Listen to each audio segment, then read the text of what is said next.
Hi guys, welcome to Dhanmokshi YouTube channel. ನಾನಿವತ್ತು ನಿಮಗೆ ಮಕ್ಕಳು ಯಾವಾಗ್ಲೂ ಹೊರಗಡೆಯಿಂದ ಜಂಕ್ ಫುಡ್ಡು ಮತ್ತು ಲೇಸು ಇದನ್ನು ಜಾಸ್ತಿ ಇಷ್ಟಪಡ್ತಿರ್ತಾರೆ.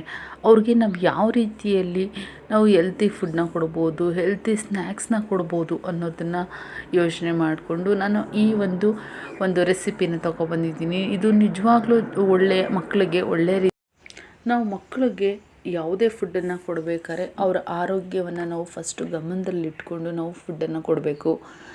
ಮಕ್ಕಳು ಆಸೆ ಪಡ್ತಾರೆ ನಿಜ, ಹಾಗಂತ ನಾವು ಪ್ರತಿ ಸಲವೂ ಆ ಲೇಸನ್ನು ಕೊಡಿಸೋವಂಥದ್ದು, ಆ ಲೇಸ್ ಎಲ್ಲಿಂದನೋ ಮಾಡಿರ್ತಾರೆ, ಯಾವ ರೀತಿ ಮಾಡಿರ್ತಾರೆ ಅದ್ರ ಬಗ್ಗೆ ನಮ್ಗೆ ಅಷ್ಟು ನಾಲೆಡ್ಜ್ ಇರೋಲ್ಲ. ಅಂಥದ್ರಲ್ಲೂ ಕೂಡ ಮಕ್ಕಳು ಇಷ್ಟಪಟ್ಟರು ಅಂದ ತಕ್ಷಣ ನಾವು ಲೇಸನ್ನು ಕೊಡಿಸೋದು ಅಷ್ಟು ಸರಿಯಲ್ಲ.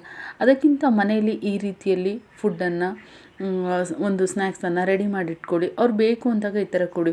ಇದು ಲೋಟಸ್ ಸೀಡ್ಸು ಬೆಸ್ಟ್ ಫುಡ್ಡು. ಮಕ್ಕಳಿಗೆ ಒಂದು ಕ್ಯಾಲ್ಶಿಯಮ್ ಆಗಿರ್ಬೋದು, ಮಕ್ಕಳ ಒಂದು ಬೋನ್ಸ್ ಹೆಲ್ತ್ಗೆ, ಮಕ್ಕಳು ಅಂತ ಅಲ್ಲ ದೊಡ್ಡವ್ರಿಗೂ ಕೂಡ ಇದು ತುಂಬ ಬೋನ್ಸ್ನ ಒಂದು ಸ್ಟ್ರಾಂಗ್ ಮಾಡೋದಕ್ಕೆ ತುಂಬ ಸಹಾಯಕಾರಿಯಾಗಿದೆ. ಇದರಲ್ಲಿ ಕ್ಯಾಲ್ಶಿಯಮ್ ಮತ್ತು ಫಾಸ್ಫರಸ್ಸು ಮತ್ತು ಮೆಗ್ನೀಷಿಯಮು ಈ ರೀತಿಯಲ್ಲಿ ತುಂಬ ಒಂದು ಒಳ್ಳೆಯ ಕಂಟೆಂಟ್ ಇರೋದ್ರಿಂದ ನಾವು ಈ ಥರ ಒಂದು ಹೆಲ್ತಿ ಫುಡ್ಡನ್ನು ನಾವು ಸೇವಿಸೋದು ತುಂಬ ಒಳ್ಳೆಯದು.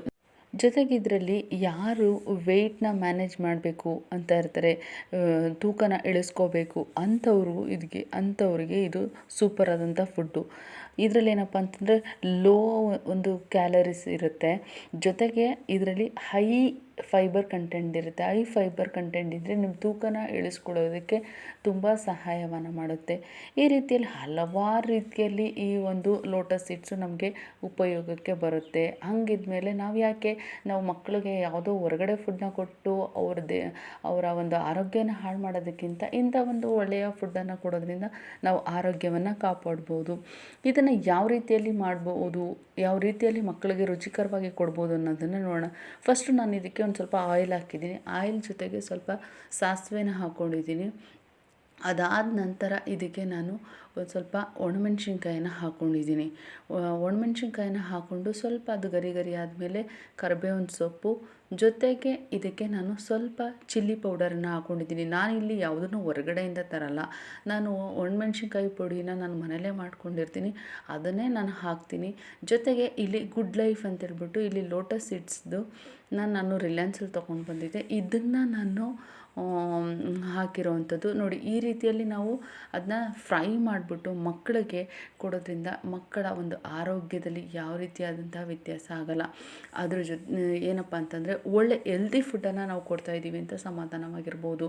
ಲೇಸನ್ನು ಕೊಡ್ತಾ ಇದ್ದಾಗ ಪ್ರತಿ ಸಲ ನಮ್ಮ ಮನಸ್ಸಲ್ಲಿ ಅಯ್ಯೋ ಲೇಸ್ ಕೊಡ್ತಾಯಿದ್ದೀನಿ, ಕೆಮ್ಮಾಗುತ್ತೆ, ಆ ಥರ ನಮ್ಮ ಒಂದು ಆಲೋಚನೆಗಳಿರುತ್ತೆ. ಅದಕ್ಕೆ ಬದಲಾಗಿ ಈ ರೀತಿಯ ಒಂದು ಆಹಾರವನ್ನು ಕೊಡೋದ್ರಿಂದ ನಮ್ಮ ಮಕ್ಕಳ ಒಂದು ಆರೋಗ್ಯದಲ್ಲಿ ಇನ್ನೂ ಉತ್ತಮ ಆರೋಗ್ಯವನ್ನು ಅವರಿಗೆ ಸಿಗುತ್ತೆ ಅನ್ನೋ ಒಂದು ಖುಷಿಯನ್ನು ನಾವು ಪಡ್ಬೋದು. ನಿಜವಾಗ್ಲೂ ಒಳ್ಳೆಯ ಒಂದು ಹೆಲ್ತಿ ಫುಡ್ಡು. ಎಲ್ಲರೂ ಈ ಥರ ಒಂದು ಸ್ವಲ್ಪ ಆದಷ್ಟು ಹೆಲ್ತಿ ಫುಡ್ಡನ್ನು ಮಕ್ಕಳಿಗೆ ಕೊಡೋದಕ್ಕೆ ಟ್ರೈ ಮಾಡಿ. ಹೊರಗಡೆ ಜಂಕ್ ಫುಡ್ಡನ್ನು ಕೊಡೋದನ್ನು ಕಡಿಮೆ ಮಾಡಿ ಅಂತ ಹೇಳ್ತೀನಿ ನಾನು. ಯಾವುದೋ ಒಂದು ಫುಡ್ ಕೊಡೋದಕ್ಕಿಂತ ಈ ಥರ ಒಳ್ಳೆಯ ಫುಡ್ಡನ್ನು ನಾವು ಮಾಡಿಕೊಡೋದು ಅವರ ಒಂದು ಬೋನ್ಸ್ಗಾಗಿರ್ಬೋದು, ಹಾರ್ಟ್ಗಾಗಿರ್ಬೋದು, ಒಂದು ಯಾರು ಡೈಜೆಷನ್ ಪ್ರಾಬ್ಲಮ್ ಇದೆ ಅಂತ ಹೇಳ್ತಿರ್ತೀರ ಅಂಥವರು, ಜೊತೆಗೆ ಸ್ಲೀಪಿಂಗ್ ಪ್ರಾಬ್ಲಮ್ ಇರುತ್ತೆ ಕೆಲವರಿಗೆ, ನನಗೆ ನಿದ್ದೆ ಬರ್ತಿಲ್ಲ ಅಂಥವ್ರು ಕೂಡ ಇದನ್ನು ಬಳಕೆನ ಮಾಡಬಹುದು. ಬೋನ್ಸ್ ಸ್ಟ್ರಾಂಗ್ ಆಗಬೇಕು ಅನ್ನೋರು ಕೂಡ ಇದನ್ನು ಬಳಕೆ ಮಾಡ್ಬೋದು. ಈ ರೀತಿಯಲ್ಲಿ ನಾನು ಒಂದು ಸ್ವಲ್ಪ ರುಚಿಗೆ ತಕ್ಕಷ್ಟು ಸ್ವಲ್ಪ ಉಪ್ಪನ್ನು ಇದಕ್ಕೆ ಆ್ಯಡ್ ಮಾಡಿ ತುಂಬ ಒಂದು ಒಳ್ಳೆಯ ರುಚಿಯನ್ನು ಕೊಡುತ್ತೆ.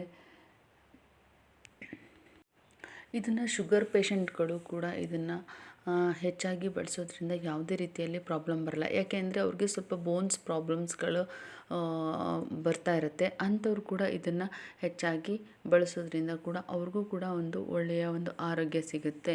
ನೋಡಿ, ಮಕ್ಕಳಿಗೆ ಈ ರೀತಿಯಲ್ಲಿ ರುಚಿಕರವಾಗಿ ಮಾಡಿಕೊಡೋದ್ರಿಂದ ಹೊರಗಡೆ ಫುಡ್ಡನ್ನು ಅವಾಯ್ಡ್ ಮಾಡ್ಬೋದು. Thank you for watching.